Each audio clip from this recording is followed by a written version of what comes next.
옆에 계신 분들에게 이것이 오늘 당신에게 주시는 하나님의 말씀입니다. 시작.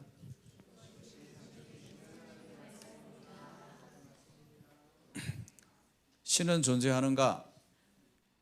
아니다. 그렇지 않다. 신은 존재하지 않는다. 라고 말하는 사람이 전 세계 78억 인구 중에 몇 프로나 될까요? 16%. 그럼 나머지 84%는 당연히 신은 존재합니다. 신을 믿습니다. 라고 말하는 사람들이죠. 되게 많죠. 생각보다 많죠. 그런데 왜 세상은 평화롭지가 않을까요? 왜 전쟁은 끊이지가 않을까요? 왜 여전히 불평등하고 또 불공정한 세상이 이렇게 여전히 더 확장되는 것 같은 느낌이 들까요? 왜 그럴까요 도대체? 이 세상에 우리가 믿는 성경이 말하는 하나님을 믿는 사람은 이 지구상에 22억 이상이 됩니다. 더 점점 늘어나고 있어요. 사실 기독교인들도. 그럼에도 불구하고 우리가 갖는 고민은, 우리 한때 대한민국은 1,000만의 그리스도인들이 있었던 때도 있었습니다. 지금 반토막이 났어요. 여러분 1,000만이 있는데 22억이 있는데 왜 우리는 하나님을 모르는 사람하고 별반 다르지 않은 삶을 살까요? 이건 분명히 하나님의 문제가 아니에요. 이건 분명히 하나님을 믿는 우리의 문제일 것 같아요. 우리가 하나님을 대하는 태도나 우리가 하나님을 믿는 믿음에 어떤 문제가 있길래 우리는 이렇게 하나님이 계심을 믿는다고 하면서도 이렇게 살 수밖에 없는 걸까요? 오늘 본문 말씀은 바울의 2차 전도 여행 때 있었던 일입니다. 바울이 베레아에서 유대인들에 의해서 핍박을 받고 피신을 해서 급하게 옮겨간 곳이 아테네예요. 그리스의 아테네예요.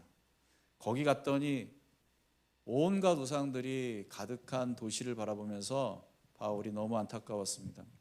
이거 복음을 전해야겠다. 그래서 그곳에서 하나님의 복음을 전합니다. 아레오바고라는 곳은 법정입니다. 윤리적인 문제를 판단하는 그런 아주 중요한 기관인데 바울이 이곳에서 몰려든 수많은 그리스인들에게 복음을 전하게 되었습니다. 오늘 본문은 하나님을 알지 못하는 사람들을 향한 복음 설교이지만 이건 그리스도인들인 우리에게도 필요한 말씀입니다. 하나님과의 올바른 관계가 처음에 원래 최초에 어떻게 시작됐는지를 다시 한번 점검해 봐야 돼요. 그래서 우리의 신앙의 태도와 방식이 과연 하나님이 우리에게 허락하셨던 그 올바른 방식인가를 한번 점검해 볼 필요가 있습니다. 그래서 오늘 두 가지를 말씀을 드릴게요. 첫째는 하나님과 관계를 맺는 잘못된 방식 두 가지예요. 또 하나는 하나님과 관계를 맺는 올바른 방식 두 가지입니다. 이렇게 함께 말씀을 좀 나눠보고 싶습니다. 첫 번째는 하나님과 관계를 맺는 잘못된 방식인데 오늘 본문에는 두 가지가 나오는데 하나는 지적인 호기심을 가지고 하나님 앞에 나가는 사람들, 그리고 또 하나는 종교적인 열심을 갖고 하나님 앞에 나가는 사람들. 글쎄요, 하나님이라고 말하는 것도 좀 애매하죠. 일단은 그런데 우리는 그리스도인이니까 안 믿는 사람과 달리 우리의 신앙을 점검하는 차원에서 이 두 가지를 생각해 볼 필요가 있습니다. 여러분 아테네가 어떤 곳이에요? 여러분 아테네 하면 여러분 너무 잘 알지 않습니까? 그리스의 그 철학과 예술과 그 민주주의가 꽃을 피웠던 놀라운 그 헬라 문명의 중심지 아닙니까? 로마 제국조차도 이 그리스의 가치를 인정하기 때문에 이 아테네를 독립적인 지위를 부여해 줍니다. 그래서 이 아테네야말로 여전히 로마 시대에도 그 시대의 어떤 문명의 가장 이상적인 중심지가 되었던 그런 곳이었죠. 바울이 그들에게 복음을 전할 때 수많은 그리스인들이 몰려왔어요. 그런데 그들이 바울의 말을 듣고 싶었던 이유가 있어요. 그게 21절에 나와요. 같이 한번 볼까요? 21절에 뭐라고 되어 있습니까? 모든 아테네 사람과 거기에 살고 있는 외국 사람들은 무엇이나 새로운 것을 말하고 듣는 일로만 세월을 보내는 사람들이었다. 이 사람들은요, 새로운 이야기, 새로운 사상에 대해서 듣고 서로 논쟁하고 토론하는 걸 즐겨했어요. 그게 그들의 문화였어요. 물론 그런 지적인 호기심이 어쩌면 그 사람들이 지금 복음을 듣게 만들었던 중요한 계기가 될 수는 있었을 겁니다. 하지만 신앙생활이라는 것은 하나님을 믿는 삶은 결국은 이 지적 호기심을 뛰어넘어야 돼요. 여기에만 갇혀 있으면, 이것이 우리가 신앙하는 전부의 어떤 계기가 된다면 그것은 우리가 진정한 기독교로 들어가지 못하게 만드는 또 장애물이 될 수가 있는 거죠. 지적인 호기심이 오늘 그리스도인들에게도 있습니다. 지적인 신앙생활, 우리 그리스도인들이 얼마든지 신앙의 어떠한 토대로 삼고 있는 경우가 되게 많습니다. 다시 말해서 그건 뭐냐면 아는 것으로 충분하다는 생각을 하는 거죠. 그러나 그게 얼마나 우리에게 어려움을 가져다 주는지를 좀 생각해 볼 필요가 있어요. 지적인 호기심이라는 것은 풀장에 들어갈 때 서는 다이빙대 같은 것입니다. 그 자체는 도움이 되지만 정작 우리가 들어가야 될 곳은 풀장입니다. 수영장입니다. 물속입니다. 그것에 도움을 얻기 위해서 더 깊은 곳으로 들어가기 위해서 필요한 게 다이빙대예요.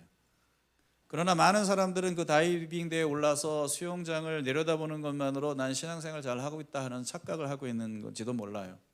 기독교의 깊은 신면을 맛보지 못한 채 그냥 수영장의 그 주변에서 발만 담그고 주일날 와서 물장구 치다가 집으로 돌아가는 그런 신앙생활을 하고 있는 것은 아닌지, 또 어떤 이들은 다이빙대, 내가 3m 다이빙대 올라가 봤는데 야 쫄깃쫄깃하더라. 그 옆에 있는 사람이 야 너 3m 갖고 그러냐, 난 10m 올라가 봤다. 올라가면 뷰가 다르다. 크게 정작 수영은 하지도 못하고 수영장에 뛰어들지도 못하면서 그런 걸 자랑하고 있는 게 바로 오늘 우리의 모습은 아닌가요? 주일에 한번 교회에 와서 예배를 드리고 좋은 사람들과 만나서 담소를 나누고 밥을 먹고 그리고 집으로 돌아가는 게 신앙생활인가요? 그게 그리스도인의 삶인가요? 어떤 이들은 거기에 한 걸음 더 나가서 난 그래도 열심히 훈련했어, 난 열심히 말씀을 배웠어, 난 말씀의 지식을 더 많이 알기를 원해. 좋습니다. 그러나 문제는 이 세상을 믿음으로 살아낼 실력이 그 지식을 통해서 여러분에게 갖춰지고 있느냐는 거예요. 여러분, 이론이 지식이 여러분에게 유용하려면 간단해요. 여러분이 수영하는 법을 배웠어요? 수영장의 깊이를 알았어요? 그러면 뭘 해야 돼요? 그 지식이 유용하려면 물속에서 수영을 해봐야 돼요. 그래야만 여러분이 갖고 있는 그 지식이 진정한 지식이 될 수가 있는 거예요. 여러분, 우리는 그런데 너무 많은 지식을 알고 있어요. 너무 많은 훈련을 받았어요. 정말 그리스도인으로서 우리는 오랜 신앙생활을 했어요. 그런데 문제는 사랑할 실력, 복음대로 살아갈 실력이 없는 거예요. 믿음으로 살아낼 힘이 없는 거예요. 내 삶 속에 열매가 안 나타나는 거예요. 여러분, 수영하는 방법을 아는 것과 수영을 하는 법을 아는 건 다른 거예요. 수영할 줄 알아야 되는데 우리는 수영에 대해서만 너무 잘 알고 있는 그러한 신앙생활을 하고 있는 게 아닌가. 성경도 많이 알고 기도도 많이 하고 교회 생활도 잘하는데 단 한 가지가 없어요. 그리스도인다움, 예수님 닮은 삶, 성령의 열매. 아무리 오랜 동안 신앙생활을 해왔어도 좀처럼 잘 생겨나지 않는다면 그건 문제가 있는 거 아닙니까? 이게 지적인 신앙생활의 한계예요. 그것으로 절대 충분하지 않거든요. 예수 믿는다는 것은 하나님과의 관계가 온전히 회복된다는 얘기예요. 여러분, 하나님과의 관계가 회복되고 그분과의 관계를 내가 친밀히 경험한다면 여러분, 내가 안 바뀔 수가 없는 거예요. 하나님을 만난 사람들, 제대로 만난 사람들은 바뀔 수밖에 없어요. 어떻게 하나님을 만났는데 내 삶이 안 바뀌어요? 어떻게 내 성품이 안 변해요? 조금이라도 변해야지. 그러니까 그 정도로 하나님과의 거리가 있는 거예요. 잘못 관계 맺고 있는 거예요. 그렇죠? 물론 우리는 알아야 돼요. 지식이 필요합니다. 성경도 알아야 되고요. 하나님에 대해서도 너무 잘 알아야 됩니다. 그러나 여러분이 그리스도를 향해 뛰어들지 않는다면, 그분으로 여러분의 삶을 물들이지 않는다면, 그분의 모든 것이 내 영혼으로 들어오지 않는다면 여러분은 기독교를 할 수 없어요. 여전히 우리는 종교적인 삶에만 머물러 있을 뿐이에요. 저는 목회하면서 제일 무서운 사람들이 다 안다는 사람들이에요. 다 안돼요. 근데 문제는 뭔지 아세요? 열매가 없어요. 다 아는데 그 사람을 통해 나타나는 선한 영향력이 없어요. 그건 아는 게 아니에요. 아는 게 아니에요.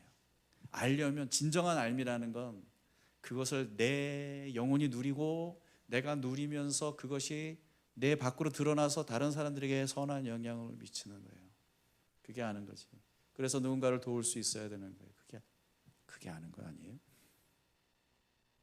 아테네 사람들처럼 우리도 평생 신앙에 대해서 말하고 듣는 일로만 세월을 보낼 수가 있어요. 그게 제일 우리가 경계해야 될 일이 아닐까 싶습니다. 그래서는 절대 하나님과 올바른 관계를 맺을 수 없거든요. 마가복음에 보면 예수님이 무화과 나무를 저주한 사건이 나오는데 그 상황이 이래요. 마가복음 11장을 가보시면 예수님이 너무 배가 고프셨어요. 그런데 앞에 무화과 나무가 있네. 야, 저기 가면은 열매를 얻을 수 있겠다. 갔더니 열매가 없어. 난 예수님의 이런 모습 되게 낯선데 예수님이 나무를 저주하셔.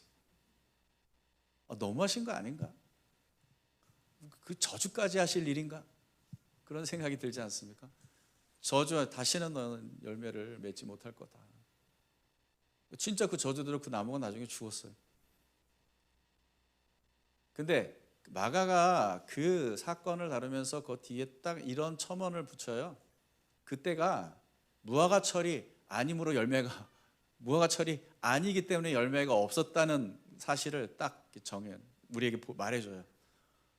그러면 너무 예수님이 좀 억지스러운 저주를 퍼부으신 게 아닌가. 아니, 무화과 나무 입장에서 얼마나 억울해. 나 아직 철이 아니어서 난 열매를 못 맺은 건데 예수님은 오셔가지고 너희 열매 없어, 이 저주를 받아라, 이래 해버리시니까 얼마나 이게 당황스러운 일이냐는 거지.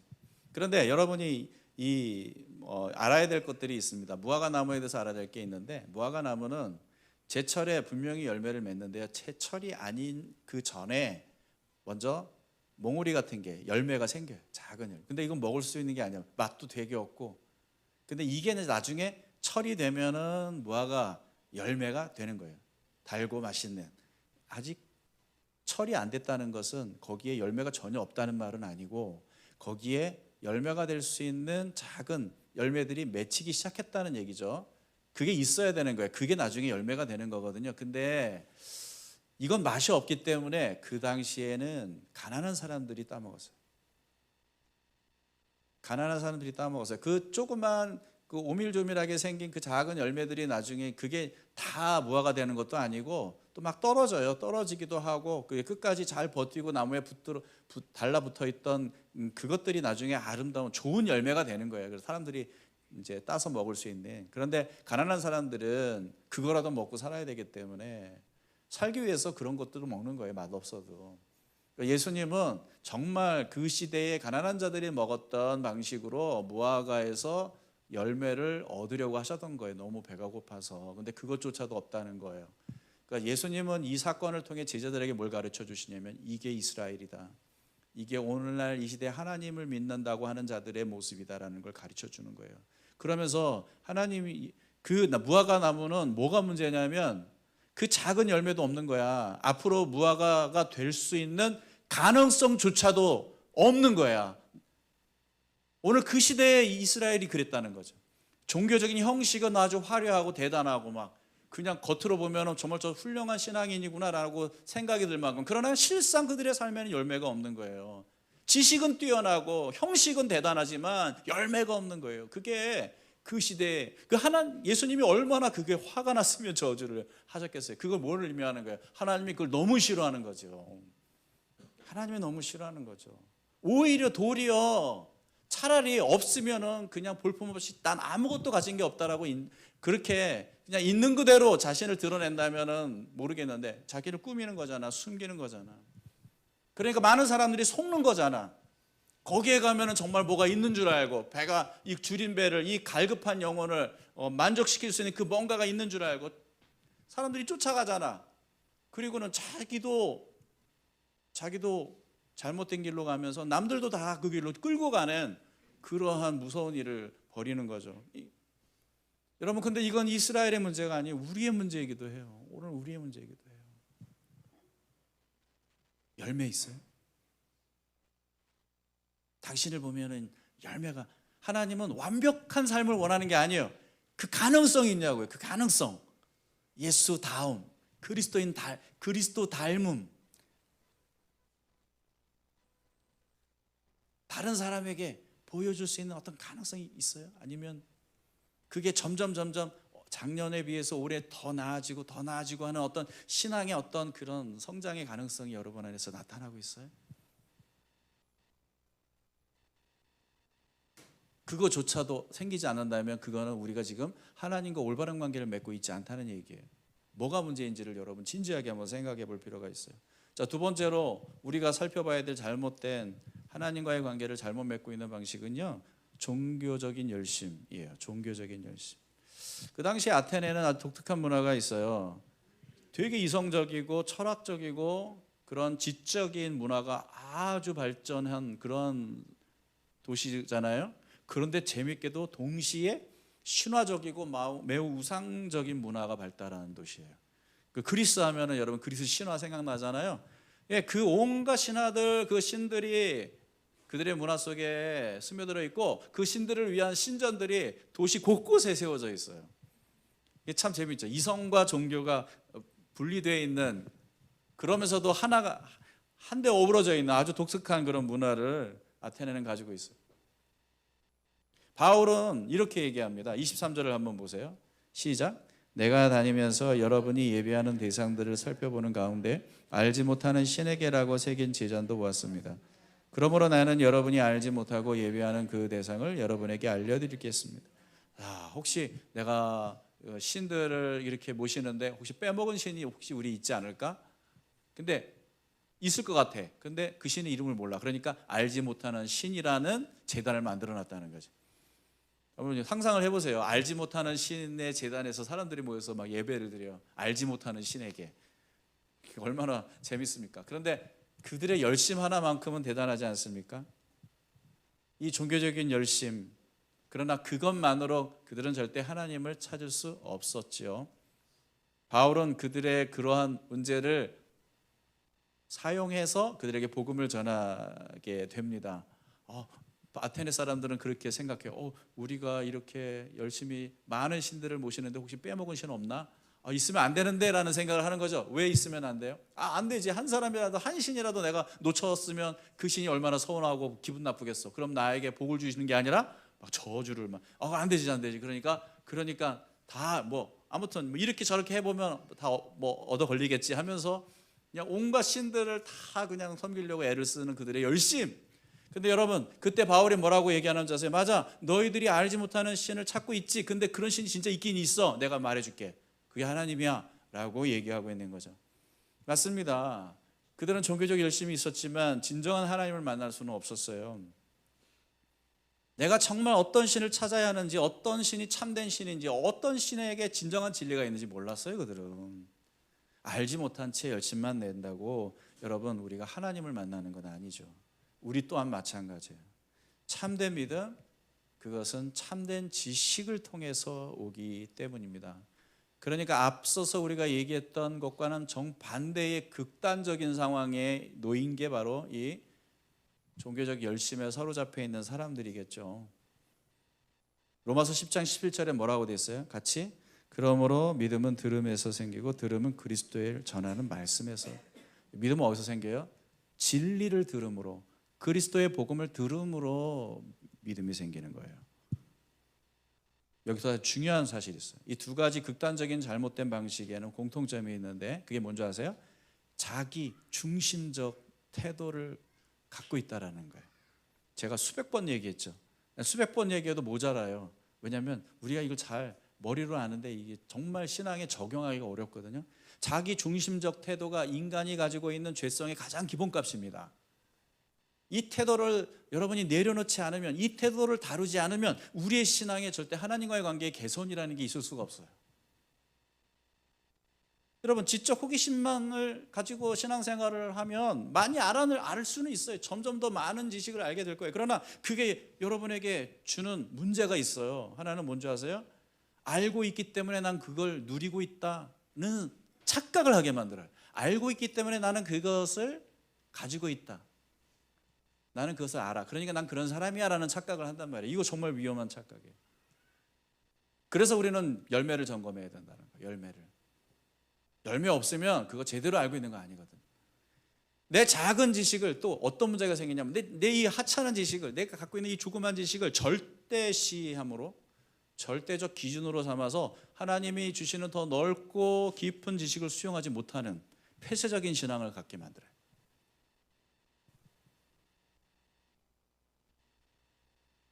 난 교회라는 건 난 이런 거라고 생각해. 딱 끝났어. 더 이상 아무것도 안 받아들여.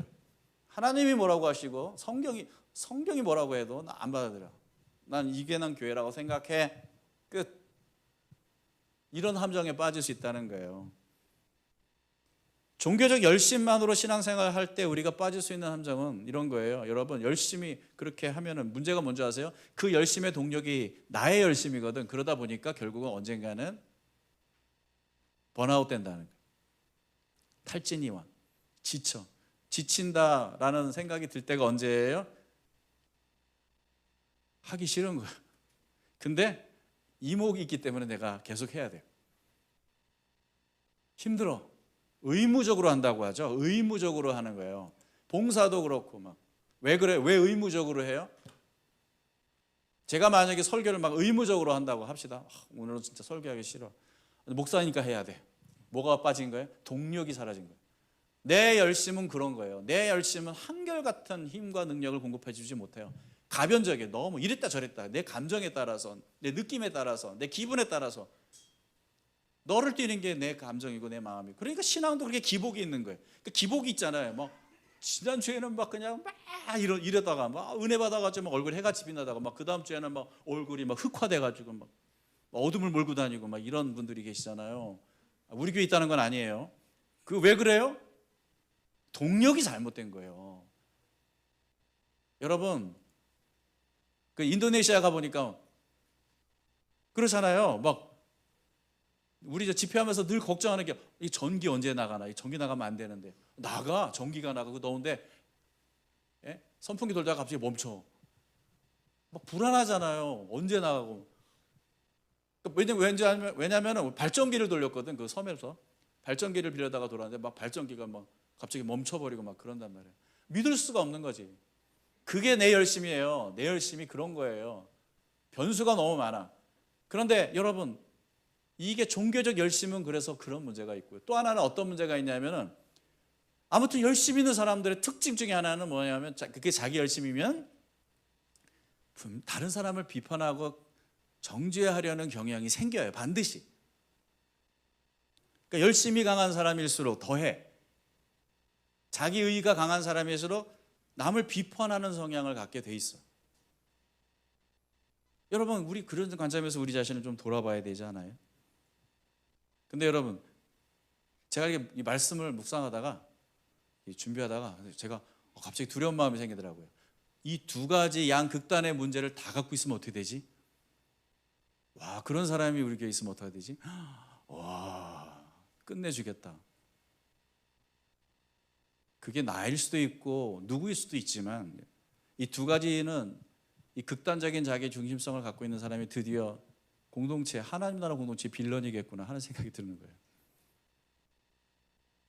사탄은 지독하게 자기 중심적인데 교회를 다니는 사람을 사랑해요. 그런 사람들만큼 쓰임받기 쉬운 존재가 없어요. 사탄에게.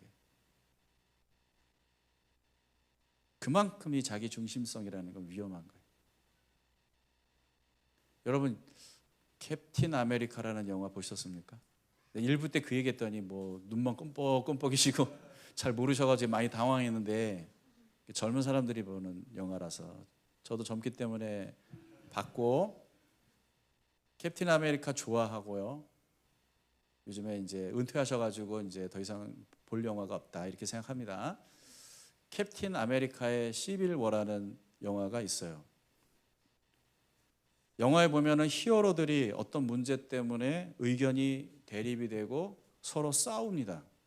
쉽게 말해서 아이언맨 팀하고 캡틴 아메리카 팀 이렇게 갈라져 가지고 싸워요.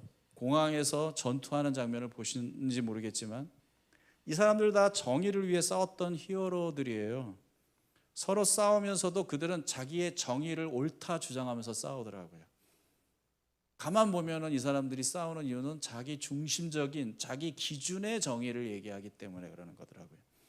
제가 그 영화를 떠올리면서 교회가 이래서 싸우는구나 하는 생각이 들었어요.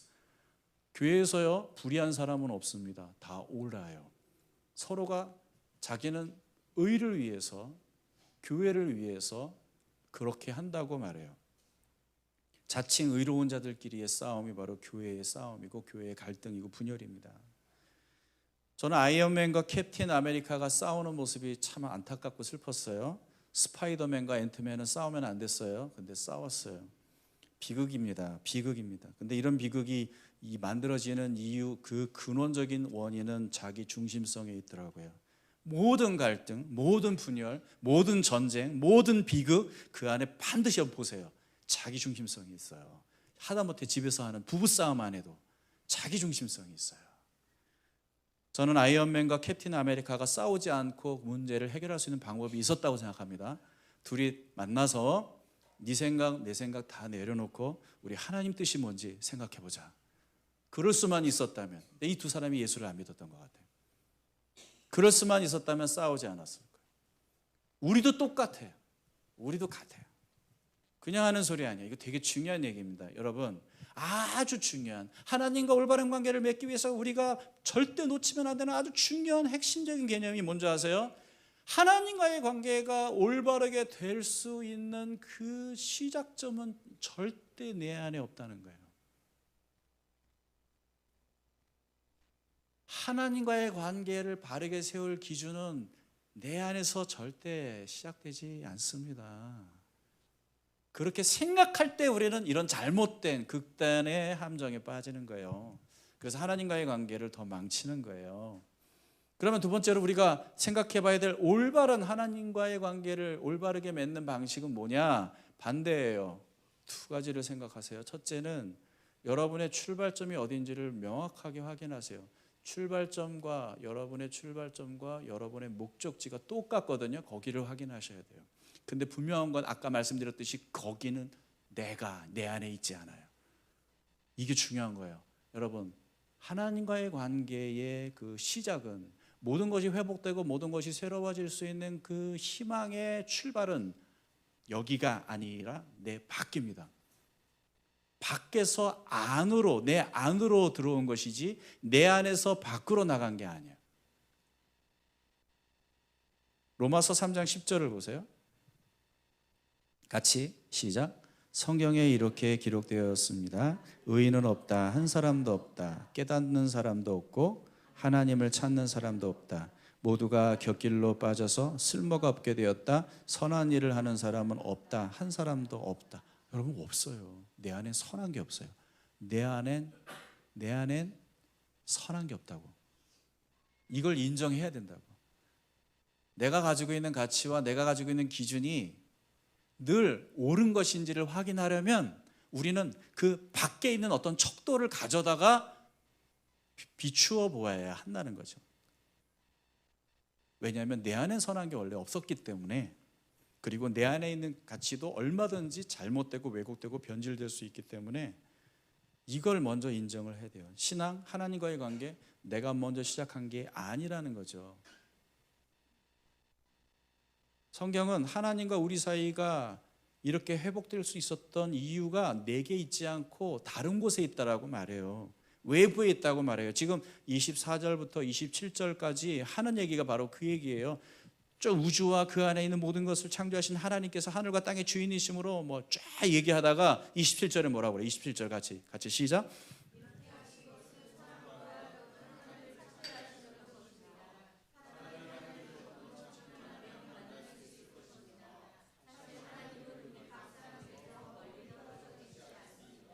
이 무슨 말입니까? 하나님이 자신을 드러내셨기 때문에 우리가 그분을 찾을 수 있다는 얘기죠. 찾게 하시려는 것입니다. 그렇게 돼 있죠. 우리는 절대 하나님을 찾을 수 없는 존재들이었기 때문에, 찾을 생각도 안 하고 있는 존재들이었기 때문에 하나님이 자신을 일부러 드러내셔야만 우리는 하나님을 알아차릴 수 있는 존재라는 거죠. 여기 여러분들이 앉아 계신 이유는 하나님이 자신을 드러내 보이신 어떤 단서들을 당신의 삶에 놓으셨기 때문이고, 당신은 그것을 발견하고 하나님을 찾을 마음을 갖게 됐던 거예요. 하나님이 보여주신 단서가 뭐예요? 그게 사람일 수도 있어요. 내 곁에 괜찮은 그리스도인을 만나게 하셔서 야, 저 사람을 보니까 예수 믿고 싶은 마음이 생기네 해서 여러분이 왔을 수도 있고, 어떤 사람은 저 하늘과 자연과 만물을 바라보면서 이 완벽하고 이 오묘한 세상이 절대 우연히 만들어질 리가 없어 라는 생각을 알아차리고 하나님을 찾게 되는 그러한 여정을 시작했을 수도 있어요. 어떤 사람은 고난과 시련 속에서 야, 내가 별것도 아니구나, 아무것도 아니구나, 그러면은 하나님이 정말 계시다면 이 허무한 인생 가운데 내가 의미를 찾지 않을까? 여러 가지 단서들이 우리 삶 속에 있었단 말이에요. 그 단서를 여러분은 발견했고 여기까지 온 거예요. 그 기적입니다. 모든 사람이 다 그걸 보지 않아요. 같은 석양을 보면서, 같은 하늘을 바라보고 하늘의 별들을 보면서 어떤 사람은 하나님을 떠올리지만 아무나 그렇게 하지 않아요. 기적 아닙니까? 하나님을 만나는 여정의 가장 큰 방해물이 뭔지 아세요? 하나님과의 관계를 올바르게 맺는데 가장 큰 문제가 뭔지 아세요? 나를 기준으로 하나님을 이해하려는 태도예요. 내 생각에 하나님은 이럴 거야, 내 생각에 하나님은 저럴 거야. 여러분, 그래서 우리가 하나님을 제대로 못 만나는 거예요. 왜 내 생각으로 하나님을 이해하려 합니까? 당신 안에 하나님을 알 만한 어떤 것도 없는데, 하나님을 아는 지식은 하나님으로부터 오지 않으면 우리가 가질 수 없는데, 그러니 그가 보여주시고 그가 들려주신 것에 주목하고 그것을 붙들고 그것을 근거로 해서 하나님께 다가가려고 해야 돼요. 그럴 때 비로소 우리는 올바른 길을 찾기 시작할 수 있는 거란 말이에요. 지금 하나님은 우리를 나 찾아봐라, 숨바꼭질 하시는 게 아니에요. 누가 먼저 찾나 보자. 하나님은 숨어 계시는 그런 하나님이 아니라, 여러분 잘 생각해 보세요. 우리 내면에 가득한 이 무지의 어둠과 이 세상 가득한 혼돈의 안개 속에서 끊임없이 하나님은 하나님을 드러내시려고 하시는 겁니다.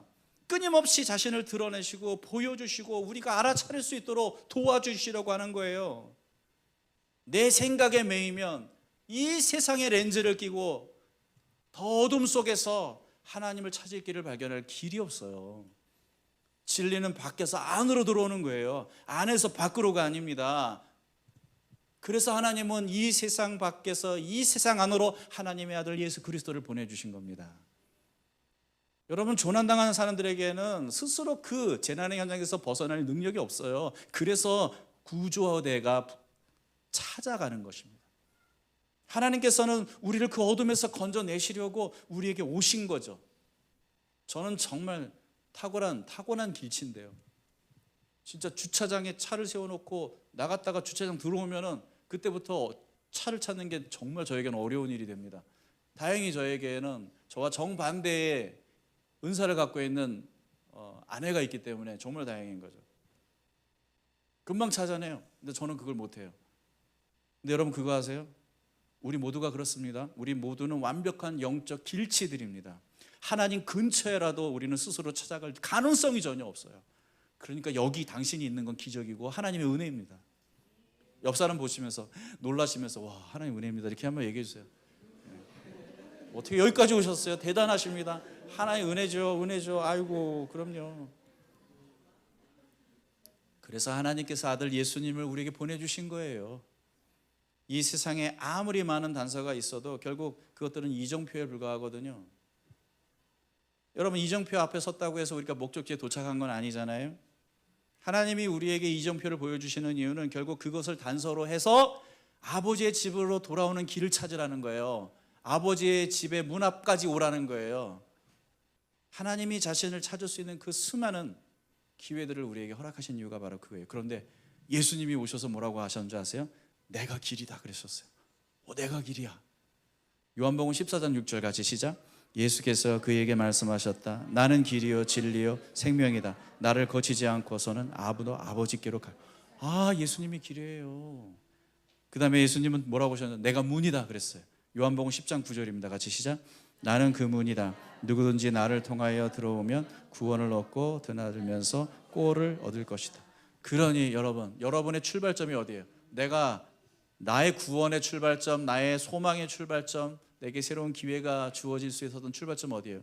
하나님 그분이십니다. 나의 목적지는 어디예요? 하나님 그분이십니다. 그분으로 나갈 수 있는 길이요 누구예요? 예수 그리스도십니다. 이걸 명확하게 하라는 거예요. 여러분의 신앙에 명확하게 이 기준이 서 있어야만 우리는 길을 잃지 않아요. 하나님께 나가는 길을 잃지 않아요. 그 두 번째로 우리가 해야 할 일이 뭔지 아세요? 회개하는 것입니다. 이건 너무 당연한 거예요. 여러분, 회개가 뭐예요? 잘못했어요 하나님, 그리고는 마음에 그냥 죄책감을 갖고 막 하나님 앞에 나가서 비는 거예요. 여러분, 그거 아니에요. 여러분, 이제 그 얘기는 우리가 수없이 얘기했으니까 이제는 오해 안 하시기를 바랍니다. 30절을 보세요. 30절 같이 시작. 하나님께서는 무지했던 시대에는 눈 감아 주셨지만, 30절 시작. 하나님께서는 무지했던 시대에는 눈 감아 주셨지만 이제는 어디에서나 모든 사람에게 회개하라고 명하셔요. 하나님. 회개가 뭔지 아세요? 회개하는 방향을 바꾸는 거예요. 내 마음의 방향을 바꾸는 거예요. 유턴하는 거라요. 이제 왜 유턴할 수 있지? 왜? 어디로 가야 될지 이제 알았으니까. 어디가 출발점이고 어디가 목적지인지 알았으니까. 어디가 내가 살 길인지 알았으니까. 알았으면 내가 지금 가고 있는 길이 옳은 길인지 잘못된 길인지 분간할 수 있잖아요. 그러면은 그때 뭘 해야 돼요? 돌려야죠. 방향을 돌려야지. 목표와 방향이 명확하면 할 수 있는 게 회개예요. 잘못 가고 있다면 방향을 수정해야 돼요. 그게 회개예요. 얼마 전에 저도 운전을 낯선 지역으로 가서 하다가 목적지를 향해 가고 있는데 길을 놓쳤어요. 근데 그 길 한 번 놓치면 여러분 한 10분 더 가야 되는 거 아시죠? 다시 돌아와야 되는 거 아시죠? 근데 제가 그걸 어떻게 알아차렸어요? 내비게이션이 너 길 놓쳤다 이거 막 보여주잖아요. 맞아요. 그때 제가 에휴, 이왕 이렇게 되니까 그냥 갈 때까지 가보자 이렇게 하면 어떻게 되는 거예요? 제가 바보가 되는 거죠. 이런 바보 같은 짓을 저는 하지 않습니다. 내비게이션 말 잘 들어요. 여러분, 우리 신앙도 똑같지 않습니까? 예수님이 길이지만, 예수님이 생명의 문이지만 우리는 엉뚱한 길 많이 가요. 잘 가요. 자꾸 엉뚱한 생각을 하고 엉뚱한 방향을 향해 간단 말이에요. 그럴 때마다 필요한 게 뭐예요? 내비게이션이 우리에게 가르쳐 주는 대로 우리의 핸들을 조정하는 거예요. 그게 회개라고. 회개예요. 회개를 여러분 그렇게 이해를 해야 돼요. 왜냐하면 마틴 루터가 비텐베르크 성당의 문에 95개제 반박문을 붙이면서 종교개혁에 불을 붙였잖아요. 그 종교개혁에 불을 붙였던 그 반박문의 1항에 보면 뭐라고 되어 있냐면, 이건 여러 번 같이 나눴는데 한번 읽어볼까요? 시작.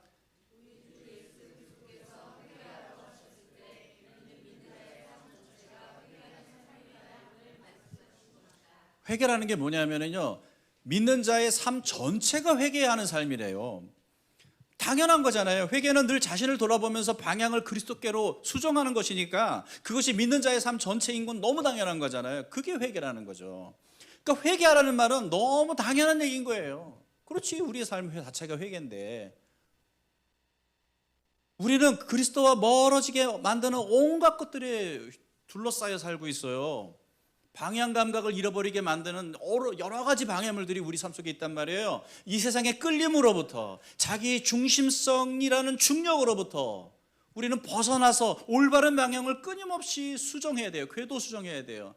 방향 수정을 해야 돼요. 그렇게 하려면 여러분은 회개해야 돼요. 늘 회개해야 돼요. 항상 회개해야 돼요. 예배드리 가다가도 회개해야 돼요. 예, 맞습니다. 회개는 방향 수정입니다. 같이 한번. 회개는 방향 수정이다. 마지막으로 여러분이 해야 될 일이 있어요. 출발지, 목적지를 확인하셔요. 그리고 회개하셔요. 그 다음에 또 뭐냐, 마지막으로 믿어야 합니다. 믿음과 회개는 항상 같이 가요. 뭘 믿느냐가 이제 중요하겠죠. 회개는 잘못된 방향에서 올바른 방향으로 핸들을 꺾는 것이에요. 핸들을 돌리는 거예요. 이 핸들이 회개라고 한다면, 믿음은 그 올바른 방향에 지속적으로 가기 위해서 엑셀을 밟는 것과 똑같아요. 이 두 가지는 반드시 같이 가야 돼요. 그래서 사도행전 20장 21절도 보면 뭐라고 되어 있습니까? 같이, 나는 유대 사람에게나 그리스 사람에게나 똑같이 회개하고 하나님께로 돌아올 것과 우리 주 예수를 믿을 것을 엄숙히 증언합니다. 회개하고 믿어야 돼요. 회개하고 믿어야 돼요. 이건 그리스도인의 삶에서 계속 우리가 운전할 때 엑셀 밟고 핸들 붙들고 엑셀 밟는 거랑 똑같아요. 이 원리는 똑같아요. 우리는 항상 그렇게 함으로 운전할 수 있는 것처럼 그렇게 함으로 신앙생활을 할 수 있는 거예요. 올바른 길을 갈 수가 있는 거예요. 그럼 우리가 하나님을 향한 삶을 지속할 수 있으려면 어떤 믿음을 가져야 되느냐? 오늘 성경을 보면은 두 가지를 얘기해요. 부활과 심판. 이 밀접한 관계가 있는 거죠. 31절을 같이 읽어봅니다. 그것은 하나님께서 세계를 정의로 심판하실 날을 정해놓으셨기 때문입니다. 하나님께서는 자기가 정하신 사람을 내세워서 심판하실 터인데 그를 죽은 사람들 가운데서 살리심으로 모든 사람에게 확신을 주셨습니다. 아멘. 맞습니다. 여러분, 하나님은, 예수님은 결국은 이 마지막 날에 모든 것을 심판하실 거예요. 그걸 그러기 위해서 오실 거예요. 이 세상은 끝이 있어요. 우리는 그걸 너무 잘 알아요. 근데 아까도 말씀드렸지만 아는 게 무슨 소용이에요?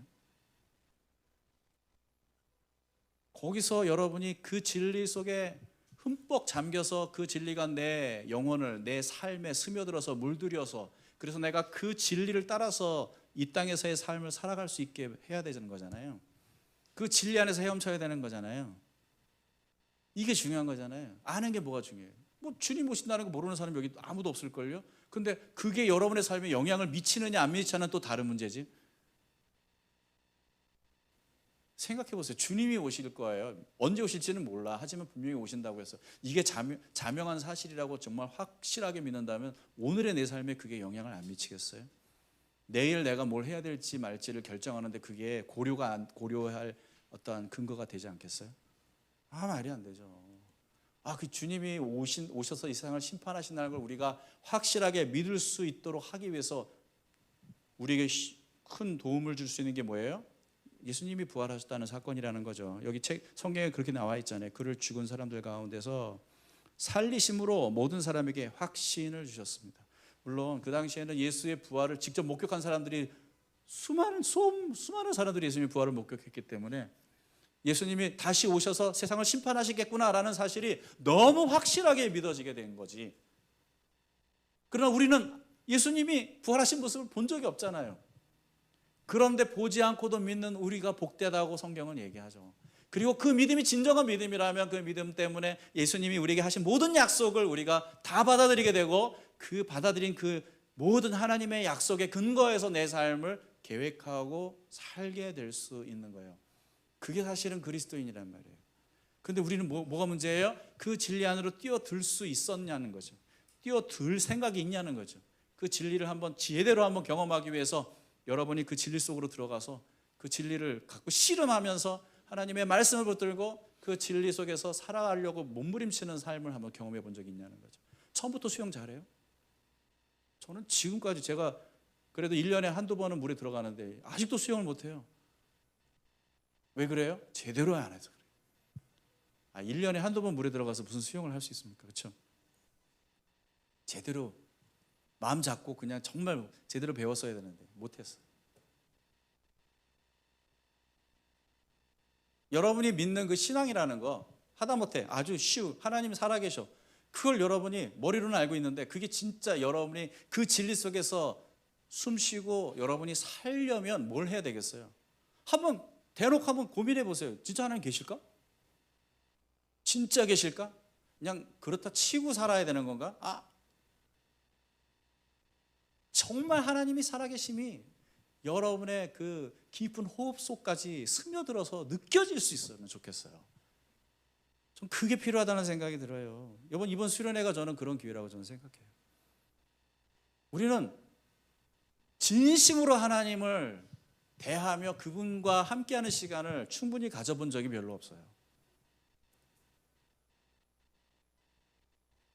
정말 그분이 내 삶의 동력이 되기까지, 내 삶의 이유가 되기까지, 내 삶을 좌지우지할 수 있는 내 삶의 중심이 되기까지 그분을 온전히 품고 그분을 붙들고 그분의 품 안에서 지내본 적이 별로 없잖아요.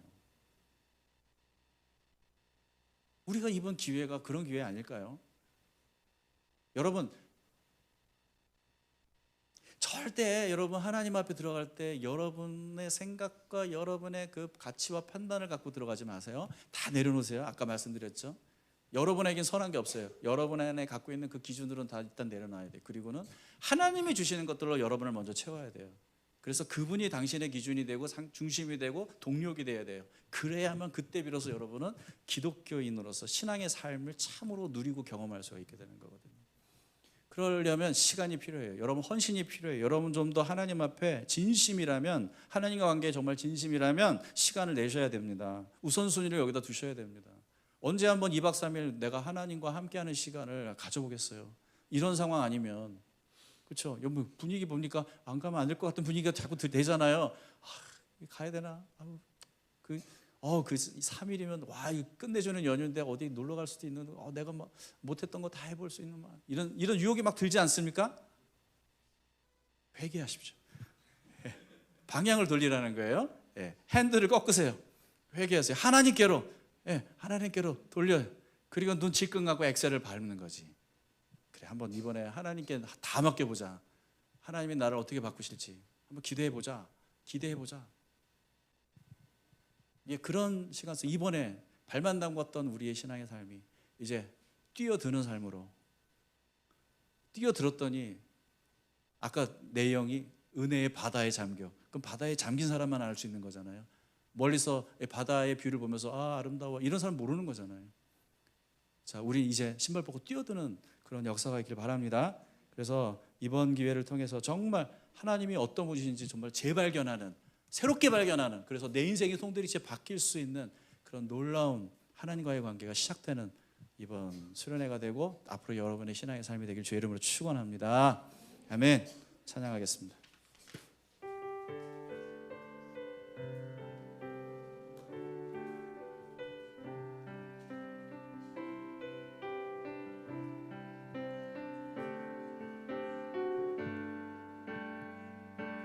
온 땅의 주인 되신 주님이 내 이름 아시며 상한 맘 돌보네. 어둠을 밝히시는 새벽별, 방황하는 내 맘 주의 길 비추시네. 나로 인함이 아닌 주가 행하신 일로, 나의 행함이 아닌 오직 주로 인하여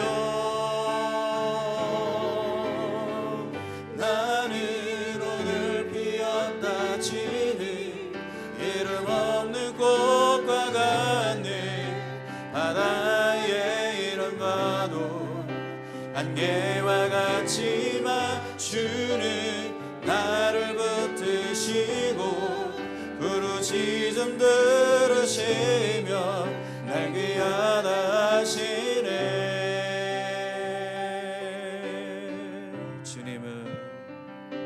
주님은 나의 죄를 보시고 사랑의 눈으로 날 일으키시네. 바다를 잠잠하게 하시듯 내 영혼의 폭풍 고요케 하시네. 나로 인함이 아닌 주가 행하신 일로, 나의 행함이 아닌 오직 주로 인하여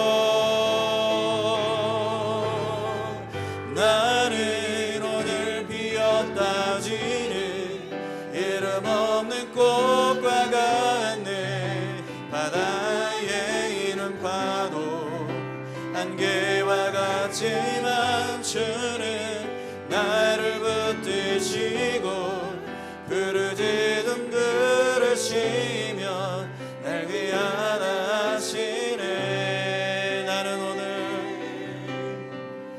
나는 오늘 피었다 지는 이름 없는 꽃과 같네. 바다에 이른 파도 안개와 같지만 주는 나를 붙드시고 부르짖음 들으시며 날 귀하다 하시네. 나 오직 주의 것, 나 것 나 오직 주의 것 나 오직 주의 것 나 오직 주의 것 나 오직 주의 것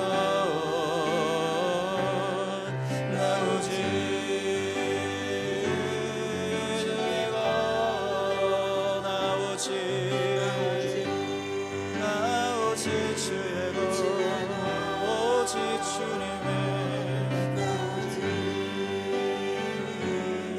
주의 것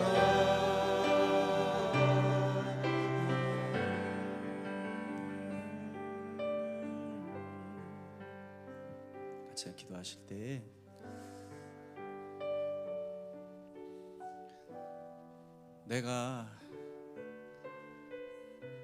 내가 책임지고 내가 주인 돼서 살아가는 삶 참 고달프지 않습니까?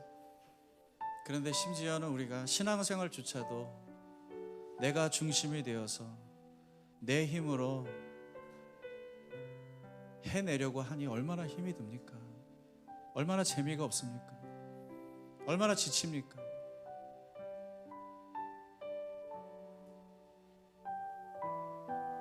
오늘 성경 말씀을 우리가 다시 한번 생각해 볼 때 우리 하나님, 우리는 하나님 안에서 살고 움직이고 존재하고 있다고 얘기했습니다.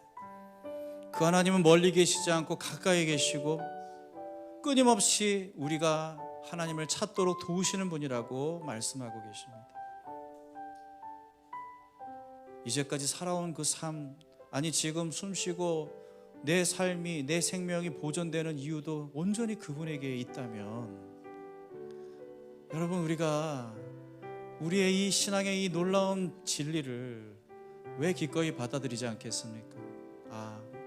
모든 시작이 당신에게서부터 시작되었고 모든 희망이, 모든 회복이, 모든 치유가 당신에게서부터 시작이 되었고, 그렇다면 주님, 내가 해야 할 일은 나의 시선을 하나님께 두는 것이고 나의 중심을 하나님 삼는 것이고 하나님께 나의 모든 내 삶의 내 생명의 주인이신 당신에게 나의 모든 것을 내어드리는 것입니다. 그렇게 함으로 진정한 하나님과의 관계가 회복이 되고 시작이 되고 나는 비로소 당신 품 안에서 온전히 회복되고 하나님이 내게 주시려고 했던 그 모든 좋은 것을, 그 영원한 생명을, 그 하나님의 영광을 누릴 수 있게 되는 것입니다. 하나님, 이젠 그렇게 신앙생활을 하게 도와주옵소서. 하나님, 당신이 나의 중심이십니다. 당신이 나의 생명이십니다. 이제 나의 고집을 내려놓겠습니다. 나의 이기적인 나의 중심성, 자기 중심성을 회개합니다. 이제 올바른 방향을 향해 힘차게 믿음으로 달려가겠습니다. 우리 같이 기도하며 나가시겠습니다. 할렐루야.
하나님, 그 사랑에 흠뻑 젖어서 그 사랑에 풍성하게 잠겨서 나로 인하여서 드러나는 것이 오직 예수만 되게 하시고 하나님이 내게